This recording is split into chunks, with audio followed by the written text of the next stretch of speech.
खरा होई जागा श्रद्धेसहित, कसा होशी त्यावी न तू स्वामी भक्त. श्री स्वामी समर्थ. जय जय स्वामी समर्थ. स्वामी महाराजांवर मनापासून प्रेम करणाऱ्या सर्व स्वामी सेवकांचं श्री स्वामी समर्थ सेवक परिवार या चॅनलवर मनपूर्वक स्वागत आहे. आज वैशाख पौर्णिमा आणि या वैशाख पौर्णिमेचं खूप महत्त्व आहे. आपण कळत नकळतपणे अनेक पाप करत असतो. आपल्याकडून प्रत्यक्षपणे अप्रत्यक्षपणे अशा अनेक चुका होत असतात आणि त्यामुळे आपल्याला पाप लागत असते. त्या पापातून मुक्त होण्यासाठी आपण पौर्णिमेला काही उपाय केले पाहिजेत, काही सेवा केली पाहिजे.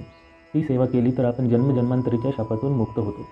त्यामुळे या शापातून किंवा झालेल्या दुष्कर्मातून पापातून मुक्त व्हायचं असेल तर आपण कुठल्याही पौर्णिमेला, त्यातल्या त्यात आजच्या या वैशाख पौर्णिमेला जर काही सेवा केली तर आपण त्या सर्व प्रकारच्या पापातून मुक्त होऊ शकतो.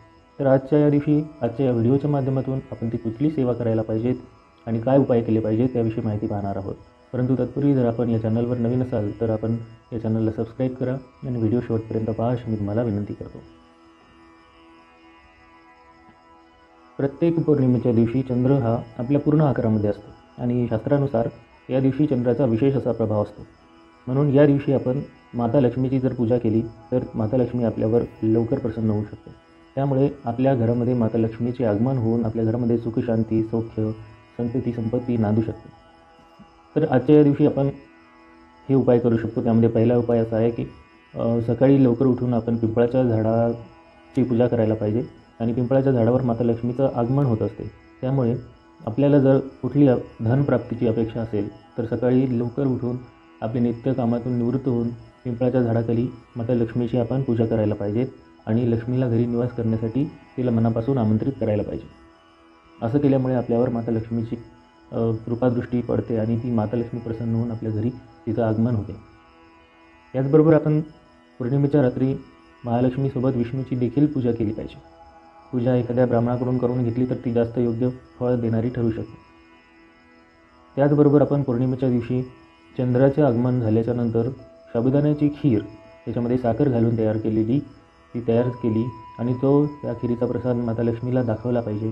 त्यानंतर हा प्रसाद आपण सर्वांनी मिळून खाल्ला पाहिजे. हा प्रसाद खाल्ल्यानंतर शांत चित्ताने आपण घरामध्ये माता लक्ष्मीची प्रार्थना करावी, पूजा करावी आणि सर्वांनी हसत खेळत राहावं. त्यामुळे घरामध्ये आनंदमय वातावरण निर्माण होते आणि आनंदाच्या ठिकाणी माता लक्ष्मीचं आगमन हे होत असते. हे आपल्याला या पौर्णिमेच्या दिवशी आपण हे आवर्जून करायला पाहिजे. एवढंच नाही तर मग पौर्णिमेच्या दिवशी आपण एखाद्या हनुमानाच्या मंदिरात जाऊ शकतो. हनुमानाच्या मंदिरामध्ये तेलाचा दिवा आपण लावायला पाहिजेत आणि पुरुष असाल तर हनुमान चालीसा पठण करावा. स्त्रियांनी देखील हनुमान चालीसा पठण करायला काही हरकत नाही. त्यामुळे आपल्याला जे शक्य होईल, जसं की मी अगोदर सांगितलं, तो उपाय करू शकता. किंवा मग आपण हनुमानाच्या मंदिरात जाऊन हनुमान चालीसा वाचून हनुमंताला हनुमान चालीसा वाचून त्याची अर्चना करू शकतो. पतीपत्नीमध्ये जर आपल्याला दाम्पत्य जीवन आपलं आनंदी करायचं असेल तर आपल्याला कधीही पौर्णिमेच्या आणि अमावस्येच्या दिवशी शारीरिक संबंध ठेवायला नाही पाहिजे. कारण पौर्णिमा आणि अमावस्या ह्या अत्यंत महत्त्वाच्या अशा तिथी असतात ज्यामध्ये आपण अशा प्रकारचं काम केलं नाही तर आपण आपल्याकडून नकळतपणे होत असलेल्या पापापासून दूर राहू शकतो. याचबरोबर आपण पौर्णिमेच्या दिवशी काय करायला पाहिजे? प्रत्येक पौर्णिमेच्या रात्री 15 ते 20 मिनिट आपण चंद्राकडे एकटक लावून बघायला पाहिजे. याच्यामुळे काय होते की आपल्या डोळ्यांची जी जातकची दृष्टी असते, डोळ्यांची जी ज्योत आहे ती वाढते. त्याचबरोबर आपण पौर्णिमेच्या दिवशी सकाळी आपला जो मुख्य द्वार आहे त्या दाराला आंब्याच्या पानाने तयार केलेलं तोरण लावायला पाहिजे. त्यामुळे आपल्या घरामध्ये शुभ वातावरण निर्माण होते आणि आपण सगळं आनंदाने हसत खेळत जीवन जगू शकतो. याचबरोबर आपण पौर्णिमेच्या दिवशी आणखीन एक काम करू शकतो. ते म्हणजे सकाळी हळदीमध्ये थोडं पाणी घालवायचं आणि ते पाणी घराच्या मुख्य दारावर ओम आणि स्वस्तिक काढायचं त्या पाण्यात. आणि असं केल्यामुळे काय होते की ओम आणि स्वस्तिक हे पवित्र प्रतीके आहेत आणि यामुळे आपल्या घरामध्ये सर्व शुभ शक्तींचं आगमन होत असतं.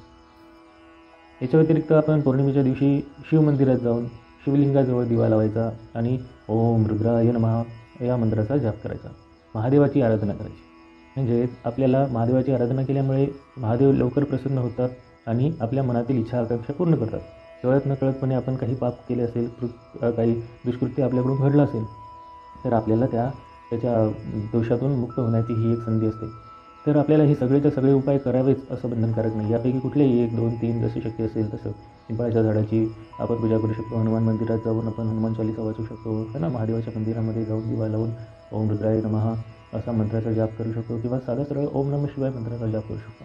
एवढं सगळं जरी होत नसेल तर आपण संध्याकाळी आपल्या घरामध्ये देवासमोर दिवा लावून स्वामी समर्थ महाराजांच्या समोर बसून शांत चित्ताने एक माळ जप, श्री स्वामी समर्थ, श्री स्वामी समर्थ, श्री स्वामी समर्थ असा जप करा.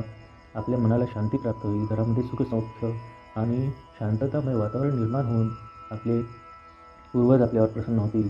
त्यामुळे अशा प्रकारे हे या वैशाखी पौर्णिमेचं महत्त्व आहे. म्हणून आपण सर्वांनी असा एक उपाय नक्की करून बघा, ज्याच्यामुळे आपल्या जीवनामध्ये आनंदी वातावरण निर्माण होईल. तर तुम्हाला हा व्हिडिओ आवडला असेल तर लाईक करा आणि चॅनलवर नवीन असाल तर सबस्क्राईब करा. धन्यवाद. जय जय स्वामी समर्थ. श्री स्वामी समर्थ.